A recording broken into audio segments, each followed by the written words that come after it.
지난 20년간, 30년간 일어났었던 글로벌 리세션, 오스트레일리안 리세션, 그 다음에 이 우리 경제의 위험한 순간순간에도 호주 부동산은 떨어지지 않았나, 그 이유에 대해서 팩트로 정리를 해보겠습니다. 기본에 충실하셔야 될 게 뭐가 있냐면은 호주 정책과 호주 부동산 상황이에요. 여러분들이 부동산을 롱텀으로 보신다고 하면은 이 호주 국가 전략에 대해서 아셔야 되거든요.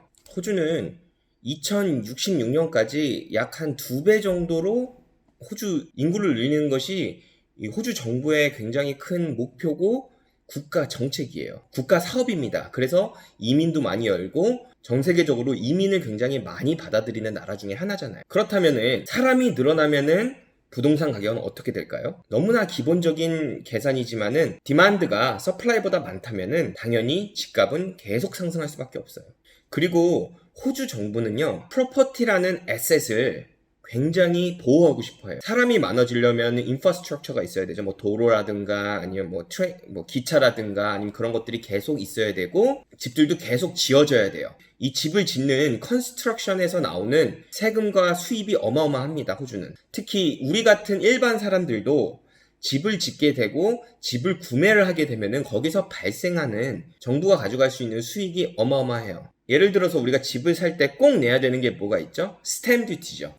호주 정부가 벌어들이는 총 수입의 20%가 넘는 거 아세요? 정확하게 얘기하면은 21.6%입니다. 그렇게 많은 수입을 단 한 가지의 소스로부터 호주 정부가 벌어들이는데 과연 정책을 더 내세워서 사람들이 집을 사는 것을 장려를 하면 장려를 했지 내버려 둘 수가 없는 거예요. 물론 내버려 둔다고 하락도 안 할 뿐더러 만약에 그런 일이 벌어진다고 해도 호주 정부는 앞서서 막을 수밖에 없습니다. 그리고 또 우리가 내는 텍스가 또 어떤 게 있죠? 랜드 텍스가 있죠. 모든 집을 소유한 사람들은 아파트든 유닛이든 타운하우스든 랜드 텍스를 내야 돼요.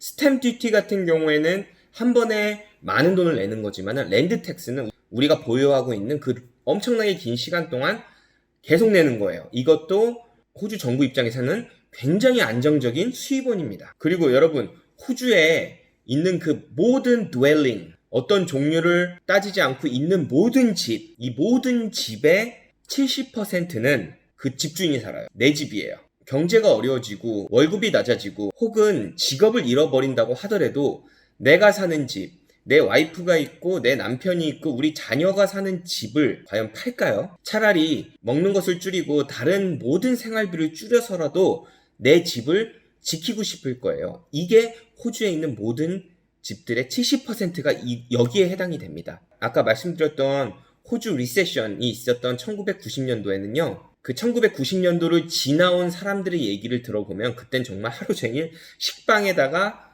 케첩만 먹었다고 해요. 그렇게 자기 집을 지키면서 지금은 굉장히 큰 부자가 되신 분들을 많이 만나봅니다. 지금 여러분 이 상황에서, 이 어려운 상황에서 지금 사시는 집이 자기 집이라고 하면 내가 좀 덜 먹고 내가 외식을 안 하고 쇼핑을 안 하고 다른 모든 것에서 정말 허리를 졸라매고 여러분의 집을 지킬 것 같으세요? 아니면 그냥 집을 내놓으실 것 같으세요? 이 이유가 지금 이런 상황에서도 매물이 쏟아져 나오지 않는 이유예요. 여러분 더 놀라운 사실은 뭔지 아세요? 이 70%의 집 중에서 30%는 빚이 없어요. 무슨 말인지 아시겠죠? 그러면 이 70% 집 중에서 30%가 집 융자가 없다면 결국 굉장히 안정적인 많은 사람들이 어떤 풍파와 위험이 와도 지식적으로 자기 집을 내놓지 않아도 된다는 거예요. 첫 번째는요, 하우스는 굉장히 필요한 거예요. 제가 이제 영어 단어를 necessity를 이제 바로 이렇게 설명하다 보니까 좀 부자연스러울 수 있는데, 예를 들어서 우리가 경제 위기가 오고 내가 실직자가 됐다고 집을 팔지는 않아요. 차를 팔고 주얼리를 팔고 컴퓨터를 팔고 내가 잘 쓰지 않았던 보트를 팔고 여러 가지를 다 팔 수 있는데 어느 날 아침에 일어나가지고 야, 나 실직자가 됐어. 월급이 반으로 떨어졌어. 집을 팔자. 이렇게 하시는 분은 하나도 없어요. 그렇잖아요. 여러분이 집을 갖고 있다고 한다면 위기가 왔을 때 집을 먼저 제일 파는 사람은 당연히 단 한 명도 없어요. 그리고 집을 판다고 해도 이게 오늘 내놨다고 내일 돈이 들어오는 게 아니에요. 기본 3개월에서 12개월까지 굉장히 많은 시간과 공이 들어갑니다. 집을 팔기 위해서. 집을 파는데 들어가는 돈도 굉장히 많아요. 여러분 집을 하나 파는데 10,000불에서 20,000불이 들어갑니다. 부동산 에이전트도 줘야 되죠. 그 다음에 이제 캐피털 게인 텍스도 있을 수 있죠. 그 다음에 뭐 트랜잭션 피도 있죠. 뭐 여러 가지 세금들이 굉장히 많이 들어가요. 그렇기 때문에 집을 파는 것이 쉽지 않습니다. 오히려 집을 팔려고 준비를 하고 있다가 그 위기가 지나갈 수도 있어요. 그 정도로 시간과 돈이 많이 들어갑니다. 감정적으로 또 논리적으로 집을 파는 것이 쉽지가 않아요. 아까 말씀드렸듯이 내가 어떤 것을 결정을 하려면 그거에 대한 스스로의 시간이 필요합니다. 이게 논리적으로 맞는 일인가? 이게 감정적으로 맞는 일인가에 대한 결정을 할 수 있는 시간이 들어가는데요. 특히 내가 살고 있는 집을 팔기까지는 그 걸리는 나의 개인적인 생각의 패턴과 생각의 결정 시간이 길고 또 어렵습니다. 그리고 또 부동산 가격이 하락을 하려면 마켓에 집이 확 많이 나와야 되는데요. 방금 얘기했던 두 가지의 이유도 있겠지만은 정부에서 요번에 너무 좋은 정책들이 많이 나왔어요. 잡 시커도 나왔고 잡 키퍼도 나왔고요. 부동산 모기지 리페이먼트를 6개월 동안 연장을 해주는 제도도 나왔죠. 물론 나중에 다 갚아야 할 돈이에요. 하지만 어찌됐든 간에 집을 팔아야 될 이유가 단 하나도 없어요. 6개월 동안 모기지를 안 내도 되고요. 그 다음에 6개월 동안 정부에서 520불씩 돈을 줘요. 직업을 잃어버리지 않았다면은 750불씩 돈을 주고 있어요. 참 이런 나라가 없습니다. 굉장히 호주는 좋은 나라입니다, 여러분. 그리고 오늘 6월 4일 날 또 나온 정책이 있죠. 뭐냐? 정부에서 25,000불이라는 돈을 공짜로 주겠대요. 누구한테? 15만 불 이상의 돈을 써서 레노베이션이나 자기 집을 짓는 사람한테. 그러면 지금 굉장히 부동산 판매율이 낮아지고 부동산 미디언 프라이스가 낮아지고 있는데 이것은 어떻게 설명을 할 거냐? 여러분, 첫 번째로 우리가 가장 많이 보는 realestate.com.au 있죠? 여기서 나오는 미디안 플러스라는 걸 너무 믿지 마세요. 별로 그렇게 여러분들이 집을 사고 공부를 하는데 중요한 숫자가 아니에요. 그 이유는 이 미디안 프라이스라는 거는 지난 쿼터에서 2쿼터 정도, 6개월 정도, 3개월에서 6개월 정도에 일어났던 트랜잭션들을 모아가지고 가격을 만들 거거든요.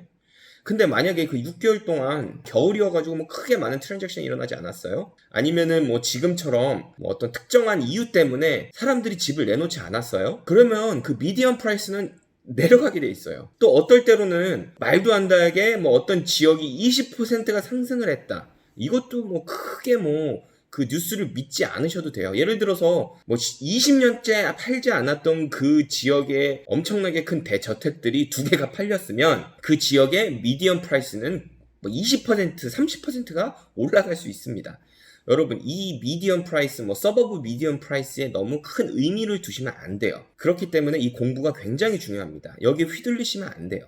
그리고 지금 시장에 나와 있는 매물들은 코비드 19 때문에 정말 타격을 입어가지고 집을 내놓은 사람은 지금 현재는 거의 없다고 보시면 됩니다.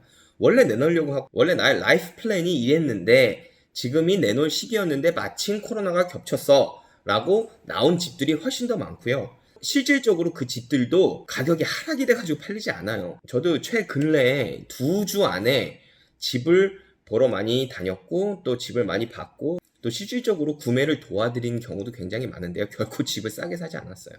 그러니까 지역의 문제인 거지 이게 어떤 그 현재 상황 때문에 이 가격들이 내려간 건 아닙니다, 여러분. 또 한 가지 이유가 있는데요. 이 데모그래픽하고 지오그래픽한 거를 잘 봐야 돼요. 이 코비드 19이 영향을 많이 준 데모그래픽 그룹이 있어요. 이 데모그래픽이라는 거는 어떤 그 사람의 그룹들이죠. 영향을 많이 받은 사람들이 있고요. 영향을 안 받은 사람들이 있어요. 영향을 많이 받은 사람들 보통 누굴까요? 20대에서 30대 캐주얼 워커들. 그 다음에 호스피탈리티에 있던 사람들 타격 많이 받았고요. 투어리즘에 있던 사람들 타격 많이 받았고요. 근데 중요한 거는요. 20대에서 30대들은 어차피 집을 잘 못 삽니다. 그리고 호스피탈리티하고 투어리스트 이 섹터들은요. 원래 웨이지가 굉장히 낮은 군이에요. 그렇기 때문에 이 분들이 가장 타격을 많이 받았지만 이 분들이 호주 부동산에 미치는 영향은 사실 다른 데모그래픽 그룹에 비교해서는 굉장히 낮아요. 그리고 또 코비드 19이 또 지오그래픽한 또 영향력이 다 달랐는데요. 이 지오그래픽은 뭐냐? 지역이에요. 로케이션이에요. 당연히 투어리즘과 호스피탈리티에 많은 영향을 받았던 지역들은 당연히 집값이 영향력을 받았겠죠. 왜냐하면 거기에 실업률이 많이 올라갔겠고 거기에 디만드가 떨어졌을 거니까 당연히 올라갔을 수가 있어요. 하지만 영향을 받지 않은 지역들도 굉장히 많습니다. 그리고 여러분 unemployment rate가 정말 말도 안 되게 20%로 올라간다고 해도요, 아직도 80%의 잡을 갖고 있는 사람들이 있어요. 물론 그렇게 많이 올라갈 거라고 생각은 하지 않지만 20%로 올라간다 한들 80%의 사람들은 아직도 잡이 있고요, 파이낸셜리 안정적인 상태예요. 그리고 그 사람들은 무슨 생각을 할까요? 대부분의 경제적으로 안정된 사람들은요, 이때가 기회다, 이때를 통해서 부를 더 축적하자라는 생각을 하지, 부동산이 떨어질 수가 있으니 사지 말자, 쉐어마켓이 떨어질 수가 있으니 사지 말자라고 생각을 하지 않아요. 돈이 있고 어느 정도 경제력이 이루어지신 분들은 1, 2년 정도의 짧은 기간을 보는 게 아니고 10년, 15년, 20년의 긴 기간을 보게 됩니다.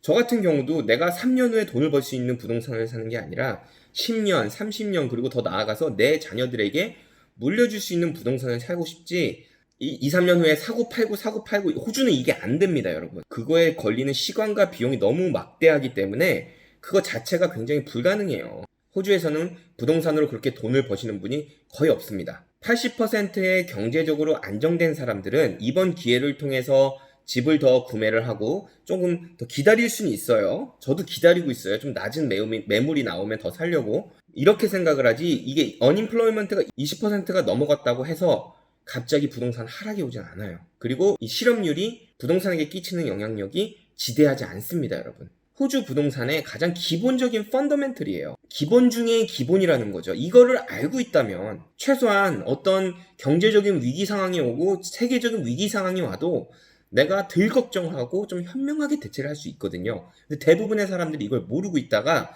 미디어에서 뭐 버블이다, 코로나다, 뭐 집값이 50%가 떨어진다라고 빵빵 떠트려댈 때 굉장히 걱정하고, 이래서 집은 위험한 거야, 나는 집을 평생 사지 않을 거야 생각하는 바보 같은 결정을 하게 된다는 거죠. 호주에서는 대부분의 부가 주식이 아니라 집으로 이루어져요.